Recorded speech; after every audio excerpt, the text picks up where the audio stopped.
ბელორუსის პოზიცია უცვლელია ოფიციალური მინსკი მხარს უჭერს საქართველოს ტერიტორიულ მთლიანობას. ქართულ, ბელორუს და რუს ხალხს შორის გაუგებრობა არ არის, გაუგებრობა მხოლოდ პოლიტიკურ დონეზე რჩება. იმედია უახლოეს პერიოდში მხარეები იპოვიან პასუხს კითხვაზე, რა ნაბიჯი უნდა გადაიდგას სახელმწიფოების პოზიციის დასაახლოვებლად. ასე პასუხობს ლუკაშენკომ მოამბის შეკითხვას. ბელორუსის პირველი პირი აცხადებს, რომ გარკვეული შეთანხმება გიორგი მარგველაშვილთან შედგა, თუმცა მას ჯერ დეტალების გახმაურება არ შეუძლია. მარიამ ცარელაშვილი ისაუბრებს მოამბის სტუდიიდან პირდაპირ ეთერში. მარიამ, გისმენთ.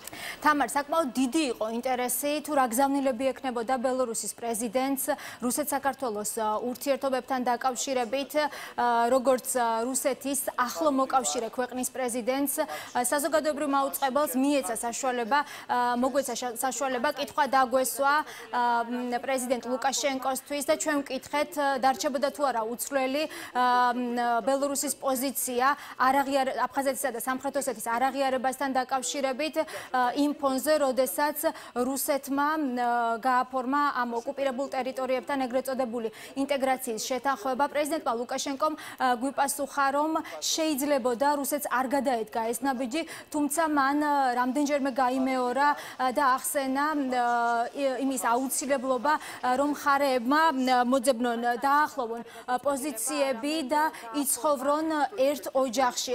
პრეზიდენტმა ასევე ისაუბრა იმ თემასთან დაკავშირებით, განაცხადა, რომ ამ თემაზე შედგა საუბარი პრეზიდენტ მარგველაშვილთან, თუმცა ეს დეტალები უკვე ლუკაშენკოს აღარ დაუკონკრეტებია. დიდი მადლობა. Спасибо за эту позицию. ბატონო პრეზიდენტო, თქვენ უარი თქვით აფხაზეთისა და სამხრეთ ოსეთის დამოუკიდებლობის აღიარებაზე და დღემდე ინარჩუნებთ ამ პოზიციას. ამასობაში კი რუსეთმა არათუ უკან წაიღო საკუთარი გადაწყვეტილება, არამედ გააფორმა ეგრეთ წოდებული ინტეგრაციის შეთანხმება ორივე ოკუპირებულ რეგიონთან. ამ ახალი რეალობიდან გამომდინარე, დარჩება თუ არა თქვენი პოზიცია უცვლელი არაღიარებასთან დაკავშირებით?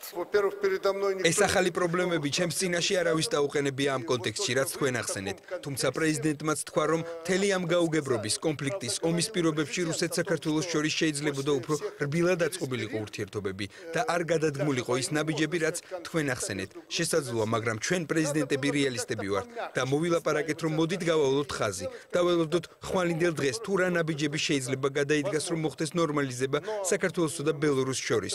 უფრო გაღრმავდეს მათ შორის რუსეთის ფედერაციასთან. ფიქრობ, უახლოეს მომავალში მოვძებნით ერთ პასუხს პატარა კითხვაზე. თუ რა ნაბიჯები შეიძლება გადაიდგას, რომ არათუ შეწყდეს ეს რიტორიკა, არამედ უფრო დაახლოვდეს პოზიციები სახელმწიფოებს შორის და ვიცხოვროთ ერთ ოჯახში, როგორც ეს ერთ დროს იყო. არ არსებობს წინააღმდეგობები ბელორუს, ქართველ და რუს ხალხს შორის. არის გაუგებრობა პოლიტიკურ დონეზე და ეს გადალახვადია. უნდა გადავდგათ კონკრეტული ნაბიჯები კონკრეტული მიზნებისთვის. ამაზე ჩვენ ვისაუბრეთ. მე არ მაქვს უფლებამოსილება პრეზიდენტისგან, რომ გავამხილოთ ჩვენი შეთანხმებები, მაგრამ უახლოეს მომავალში თქვენ ამის შესახებ შეიტყობთ. ჩვენი პოზიციები იმ პრობლემაზე, რაც თქვენ წამოწიეთ, რჩება უცვლელი. წინააღმდეგ შემთხვევაში მე საქართველოში არ ჩამოვიდოდი. ლუკაშენკოს ამ განცხადებაზე განმარტებების გაკეთება მოუწიათ პრეზიდენტის ადმინისტრაციაში. ადმინისტრაციიდან პრეზიდენტთან კონსულტაციის შემდეგ კომენტარი გააკეთა პრეზიდენტის ეკონომიკურმა მრჩეველმა საგარეო საკითხებში. თენგიზ-ფხალაძეს არც თენგიზ-ფხალაძეს დაუკონკრეტებია საუბრის ის დეტალები, რაც ასევე გაუმხელელი დატოვა პრეზიდენტმა ლუკაშენკომ. ჩვენ ვკითხეთ, ხომ არ ასრულებდა თუნდაც ამ ვიზიტით ბელორუსის პრეზიდენტი გარკვეული მედიატორის როლს რუსეთ-საქართველოს ურთიერთობებში, როგორც მან ეს როლი იტვირთა უკრაინის შემთხვევაში და ასევე ხომ არ იყო საუბრის ერთ-ერთი თემა რუსეთ-საქართველოს ლიდერების შესაძლო შეხვედრა. თენგიზ-ფხალაძემ განაცხადა, რომ სანამ არ იქნება პოლიტიკური ნება და სანამ არის რადიკალურად განსხვავებული პოზიციები საქართველოსა და რუსეთის ხელისუფლებებს შორის, მანამდე ასეთი შეხვედრა ვერ დაიგეგმება. ასევე მან განცხადება გააკეთა იმასთან დაკავშირებით, თუ რას გულისხმობდა ერთ ოჯახში ცხოვრებაზე პრეზიდენტი ლუკაშენკო. ჩვენ ამ თემასთან დაკავშირებით ასევე ჩავწერეთ საპარლამენტო უმრავლესობისა და უმცირესობის წარმომადგენლებიც. არსად დაბრუნებას არავინ არ აპირებს, საუბარი იყო სხვა რამეზე, რაც მერე განმარტა ასევე ბელორუსიის რესპუბლიკის პრეზიდენტმა, რომ ხალხებს შორის როგორც წესი ტრობა არ არსებობს და პრობლემები შექმნილია პოლიტიკური წვრილში და პოლიტიკოსების მიერ და სწორედ ხალხთა შორის ურთიერთობების რესურსი შესაძლებელი იქნება რომ გამოყენებულ იქნას იმისათვის რომ პოლიტიკური პრობლემები მოიხსნას და პოლიტიკური პრობლემები სწორედაც უნდა მოიხსნას და უნდა მოიხსნას სწორედ საერთაშორისო ძალისხმეების გაერთიანებით. პრაქტიკულად დარწმუნებული ვარ რომ ეს ბელორუსის არჩევანიც არ არის რომ ისევ ერთ ოჯახში უნდა იწყოს რუსეთთან ყოველ შემთხვევაში ამ წუთამდე ასეთი რამ ბელორუსის მხრიდან ჩვენ არ მოგვისმენია.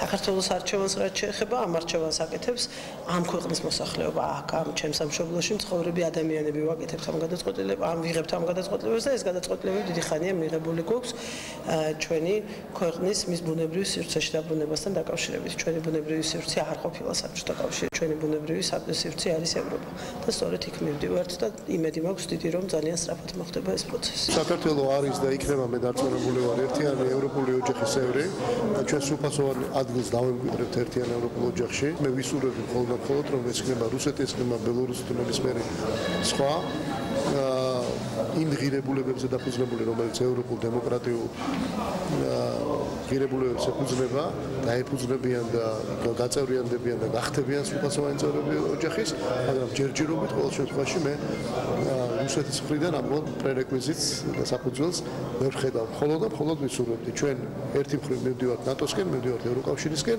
მაგრამ მეორე მხრივ გვინდა ნორმალიზაცია რეალური შედგეს რუსეთთანაც. ერთი რამ შემეძლია ვთქვა, რომ საქართველოს ტერიტორიები არის ოკუპირებული რუსეთის მიერ, რაიმე ფორმით მასთან საერთაშორისო დონეზე თანამშრომლობა ამ სახელმწიფოსთან მე ვფიქრობ, რომ არის შეუძლებელი. ამაში მე ვფიქრობ, საქართველოში ყველა დარწმუნდა, ევროპაშიც ყველა დარწმუნდა, რუსეთი არის ყველაზე არასაიმედო პარტნიორი საერთაშორისო ასპექტში.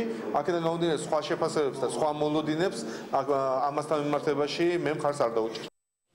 ზუსტად ერთ საათში პრეზიდენტი ლუკაშენკო შეხვდება საქართველოს კათოლიკოს პატრიარქს ილია მეორეს, ხვალიდან კი უკვე მისი ვიზიტი გაგრძელდება აჭარაში.